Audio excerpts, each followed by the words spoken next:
Assalamualaikum warahmatullahi wabarakatuh. Selamat siang kakak semuanya. Apa kabarnya hari ini? Selamat menjalankan ibadah puasa buat kakak-kakak yang beragama Islam. Semoga amal ibadah kita diterima Allah Subhanahu wa Ta'ala dan berkah untuk kita semuanya. Amin ya robbal alamin. Dan hari ini saya akan melanjutkan lagi ceritanya. Di cerita selanjutnya Reksa dan Niko mulai bertengkar lagi ya. Dan gimana kisah selanjutnya? Langsung saja ke ceritanya. Selamat mendengarkan. Apa maksudmu? Ucap Reksa setelah merasa ada perbedaan dalam ucapan Niko dan menoleh ke arahnya. Ketika menyadari hal ini, Niko merasa kini waktu yang tepat untuk memberitahu Reksa alasan dibalik dirawatnya dia di rumah sakit kali ini. Awalnya Niko tidak ingin bercerita karena khawatir akan menyinggung dan membuat marah Reksa. Namun merasa bahwa kerasnya keinginan Reksa agar keluarga Bahtiar menyatu dengan keluarganya melalui pernikahan, Niko takut sikap keras kepala Reksa itu akan muncul lagi apabila dia tidak mengungkapkan persoalan ini. Pertama, saya tidak menyukai Reina. Kedua, dia menyimpan banyak niat curang dalam benaknya. Dia rela melakukan apapun demi mencapai tujuannya. Saat bercerita, Niko sengaja berhenti sejenak. Kemudian melanjutkan lagi, saat ini kakek dirawat di rumah sakit karena gagal jantung akut yang disebabkan antagonisme pada obat. Dan yang terjadi adalah Reina yang mengirim vitamin untuk kesehatan itu. Tidak mungkin.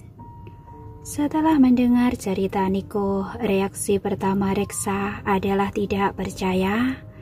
Selama ini, Reina selalu menjaga dan merawatnya hampir setiap hari dengan penuh perhatian. Selain itu, Reksa juga berpikir apabila memang benar tekadnya sekuat baja, Reina tidak mungkin berani bertindak lancang kepadanya. Niko sudah menduga Reksa akan bereaksi seperti ini. Oleh karena itu dia menyerahkan bukti yang tersimpan dalam ponselnya pada Reksa untuk memeriksanya. Cukup jelas bukti yang terlihat adalah foto Reina sedang pergi ke apotik untuk membeli 2 jenis vitamin kesehatan yang berbeda yang dapat menyebabkan antagonisme medisinal bila dikonsumsi secara bersamaan. Setelah itu, Niko melanjutkan bicara dengan raut wajah dingin sambil berdiri di samping tempat tidur. Staf yang melayani Reina berhenti bekerja beberapa hari tak lama setelah kunjungannya dan tidak ada yang bisa menghubunginya lagi. Kenapa dia harus berhenti bekerja jika tidak ada sesuatu yang janggal? Reksa terperanjat tak bisa berkata-kata, namun dia tetap masih tidak percaya Reina akan melakukan tindakan selancang ini. Niko melirik Indra yang berada di sebelahnya setelah melihat keraguan di wajah Reksa. Indra langsung menangkap sinyal itu, lalu melangkah maju dan berkata, "Pak, Bapak Niko tidak berbohong tentang hal ini. Kali ini, penyebab Bapak dirawat di rumah sakit kali ini benar karena mengonsumsi vitamin dari Reina. Jika tidak percaya pada kami, Bapak bisa meminta Dokter Santoso untuk datang memeriksa." Reksa masih sulit menerima kenyataan yang dia dengar dari mulut Indra. Namun kini kemarahannya yang menutupi pikirannya bukan lagi ketidakpercayaan. Selama ini dia selalu menganggap Reina sebagai cucu menantunya. Selain itu dia juga merasa kalau dirinya selalu memperlakukan Reina dengan baik. Terlepas perempuan ini akan menjadi cucu menantunya atau tidak dalam kenyataan nanti, Niko berhenti bicara saat melihat raut wajah Riksa yang perlahan semakin buram.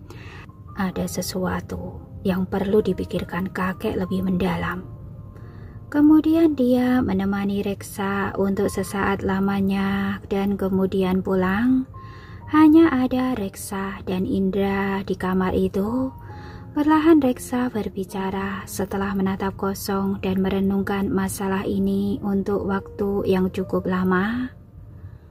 Telepon Reina dan keluarga Batiar dan minta mereka untuk datang besok ke sini. Baik, Indra mengangguk. Di kediaman Kurniawan sudah lebih 1 jam berlalu sejak makan malam usai. Bapak dan Ibu Kurniawan sangat senang dengan kehadiran Tiara dan Gary. Mereka bahkan memaksa Tiara dan Gary untuk tinggal sedikit lebih lama. Karena sulit menolak kebaikan itu, Tiara memutuskan untuk tinggal sebentar sambil menemani Gary. Waktu menunjukkan hampir pukul 9 malam ketika mereka akhirnya berpamitan dengan Pak dan Ibu Kurniawan. Nona Romario, silakan datang dan kunjungi kami lebih sering bila ada waktu luang. Ajak Gary juga bersamamu. Bapak dan Ibu Kurniawan mengucapkan selamat tinggal kepada Tiara dan Gary sambil mengantar ke pintu. Tiara mengangguk dan tersenyum sambil menggendong Gary. Tentu, saya akan mengunjungi kalian berdua bila ada waktu senggang nanti. Ayo Gary, ucapkan selamat tinggal kepada Bapak dan Ibu Kurniawan. Selamat tinggal, Bapak dan Ibu Kurniawan. Gary bersikap sangat manis dengan melambaikan tangan pada Bapak dan Ibu Kurniawan sambil membuat dirinya nyaman dalam dekapan Tiara. Setelah meninggalkan kediaman Kurniawan, Pandu mengantar Tiara dan Gary kembali ke perumahan berlian. Di ruang tamu, Niko yang berpakaian santai sedang duduk di sofa dan memangku laptop. Meski rambut hitam dan halusnya terurai tak beraturan di dahi, dia tetap terlihat tampan. Meskipun sudah mengenakan pakaian tidur, tubuhnya yang rileks membuatnya terlihat santai, bahkan dengan aura kebangsawanan yang sulit dijelaskan. Sambil menggandeng tangan Gary dan masuk ke kamar, Tiara melihat pemandangan indah itu. Di saat yang bersamaan, Niko juga mendengar langkah kaki. Maka dia menegakkan kepalanya dan memalingkan pandangannya dari layar komputer. Raut wajahnya yang dingin melunak seketika, begitu kelembutan memenuhi wajahnya. Selamat datang. Dia menatap Tiara dengan mata hitamnya tanpa berkedip. Tiara menghampiri sambil menggandeng Gary dan bertanya sambil tersenyum. Kamu sudah makan? Saya sudah makan tadi sore. Dia mengangguk. Namun Tiara merasa Niko masih belum kenyang dengan makan malamnya saat mendengar jawabannya. Oleh karena itu dia segera menawarkan, apakah kamu ingin makan kudapan larut malam saja? Saya akan buatkan sesuatu untukmu. Ketika melihat perempuan itu berlalu, Niko buru-buru menahannya. Tidak perlu, kamu baru saja kembali setelah beraktivitas seharian penuh. Duduk dan beristirahatlah sejenak. Andi sudah menyiapkan kudapan larut malam. Setelah selesai berkata, Niko menarik Tiara untuk duduk di sebelahnya. Senyum di wajahnya semakin dalam karena perhatian Tiara padanya. Setelah mengangguk dan menyapa Niko, Pandu kemudian ikut duduk di sebelah mereka. Dengan suara lembut dan hangat, Niko bertanya sambil menggenggam tangannya. Bagaimana kunjunganmu ke keluarga Kurniawan? Keluarga Kurniawan menerima kami dengan sangat hangat. Kemudian dia menceritakan secara singkat semua yang terjadi di kediaman keluarga Kurniawan. dan dengan singkat menyimpulkan, pokoknya semua orang di sana baik hati. Saat melihat senyum bahagia di wajah Tiara, perasaan bahagia terbersit di kedua mata Niko. Ketika itu, Gary datang menghampiri, mengeluarkan isi saku celananya dan memperlihatkan hadiah yang didapat dari keluarga Kurniawan. "Papa, lihat, Bapak dan Ibu Kurniawan membeli cahaya ini semua." Sebagian besar adalah permen dan camilan, ada juga kartu hadiah toko mainan dari Bapak dan Ibu Kurniawan. Gary bahkan sengaja melambai-lambaikan kartu hadiah itu. "Ini hadiah khusus yang dibelikan Bapak dan Ibu Kurniawan pada Cahaya. Nona Tiara dan Om Pandu bahkan tidak punya, hanya Cahaya yang punya." Niko tertawa geli mendengarnya dan raut wajahnya semakin lentur dan menghangat. Setelah itu dia mengelus-ngelus rambut hitam Gary yang halus dengan penuh kasih sayang dan berkata penuh kehangatan, "Karena itu adalah hadiah khusus untuk menyambutmu, maka kamu harus menjaganya baik-baik. Untuk semua permen ini, kamu tidak boleh makan banyak-banyak atau gigimu akan berlubang." "Cahaya mengerti. Nona Tiara sudah memberitahu Cahaya saat di perjalanan pulang." Gary mengangguk patuh, kemudian dengan hati-hati dia menyimpan permen, camilan dan kartu hadiah itu kembali ke dalam saku celananya. Tidak lama setelahnya, dia mulai mengantuk. Niko yang melihatnya menguap segera meminta pelayan untuk mengajak Gary mandi di lantai atas. Setelah Gary berlalu ke kamarnya, suasana di ruang tengah menjadi sedikit hening. Tiara menoleh lalu bertanya pada laki-laki di sampingnya, "Bagaimana keadaan kakek di rumah sakit? Apakah sudah membaik?" Pandu juga menoleh ke arah Niko dengan penuh perhatian saat mendengar pertanyaan kakaknya. Niko merasakan kekhawatiran mereka dan menjawab singkat, "Tak perlu khawatir, kakek akan segera sembuh." Tiara mengangguk lega mendengar kabar baik itu. Kemudian ketiganya berbincang seru. Tak lama kemudian Andi memberitahu mereka, "Kudapan larut malam sudah siap." Niko mengangguk menoleh ke Tiara dan bertanya dengan suara rendah dan memikat, "Maukah kamu menemani saya?" Tentu saja Tiara tidak akan menolak ajakan itu dan segera mengikutinya setelah bangun dan berdiri dari sofa. Namun Tiara berhenti sejenak. Setelah itu dia menoleh dan bertanya, "Pandu, apakah kamu mau bergabung?"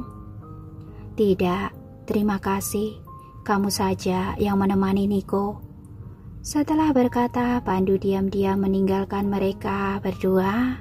Pandu merasa apabila ikut bergabung, mereka pasti akan membuat dirinya menyaksikan kemesraan dan dia akan merasa seperti ban cadangan. "Saya tentu tidak ingin membiarkan diri sendiri salah tingkah melihat kemesraan mereka." Terkaan Pandu rupanya benar karena kenyataannya memang tidak jauh berbeda dengan apa yang ada dalam pikirannya. Di ruang makan Tiara tersenyum dan bertopang dagu sambil memandangi Niko. Suasananya ramah dan menyenangkan saat mereka berbincang hangat semalam suntuk. Setelah menghabiskan makanan, Tiara menemani Niko jalan-jalan di taman. Saat itu angin malam yang lembut bertiup menerpa rambut Tiara. Tiara kemudian memandangi lelaki di sampingnya. Saat ini dia merasa puas dengan hidupnya yang penuh dengan kebahagiaan bersama laki-laki ini, dan dia sangat berharap dapat terus seperti ini nantinya. Keesokan harinya, keluarga Bahtiar menerima pesan dari Reksa untuk datang ke rumah sakit pagi-pagi sekali. "Tuan Besar Samuel, Tuan terlihat lebih segar. Sekarang pikiran saya menjadi lebih tenang." Reina menatap Reksa dengan raut wajah khawatir. Narso dan Sarah sama-sama mengulangi ucapan Reina. Reksa mendengarkan sanjungan omong kosong mereka membuatnya terlihat misterius dan sulit ditebak. Di sisi lain, Reina menyadari perilaku ganjil Reksa dan bertanya, "Apakah ada yang salah, Tuan Besar Samuel? Apakah sedang dalam suasana hati yang tidak baik?" "Tidak, saya hanya sedang berpikir sesuatu." Reksa menjawab sekenanya, kemudian dia mengatur dirinya untuk mencapai posisi duduk yang nyaman. Seakan sedang berkomentar, dia menyebutkan, "Saya dengar dari Niko kalau Reina dan Nyonya Batiar sengaja pergi untuk membeli vitamin kesehatan sebelum ini. Betapa baik kalian berdua." Seketika Sarah dan Reina terperanjat. Keduanya tidak menyangka Reksa tiba-tiba berucap tentang hal ini. Kemudian sambil tersenyum, Reina segera menjelaskan setelah sebelumnya sempat terdiam karena larut dalam pikirannya. Bukan hal besar. Kami sangat peduli dengan keadaan Tuan. Omong-omong, Tuan Besar Samuel, mengapa Tuan meminta kami ke sini hari ini?" "Tidak ada apa-apa. Saya baik-baik saja karena sudah merasa jauh lebih baik. Maka sepertinya saya harus berterima kasih kepada kalian semua." Saat berbicara, Reksa memandangi Sarah dan Reina dengan tatapan penuh makna. Ketika menyadari hal ini, Reina dan Sarah tiba-tiba merasa agak bersalah. Terutama Sarah, seakan ada aura yang tidak bisa dijelaskan yang mendatanginya. Namun perannya sebagai nyonya keluarga Bahtiar selama bertahun-tahun telah membuatnya terampil mengendalikan ekspresi wajahnya. Oleh karena itu, dia tidak membiarkan dirinya terpengaruh dengan begitu mudah. Begitu juga Reina merasakan tekanan yang luar biasa di ruang itu. Meskipun sedikit takut, dengan cepat dia bisa menenangkan dirinya.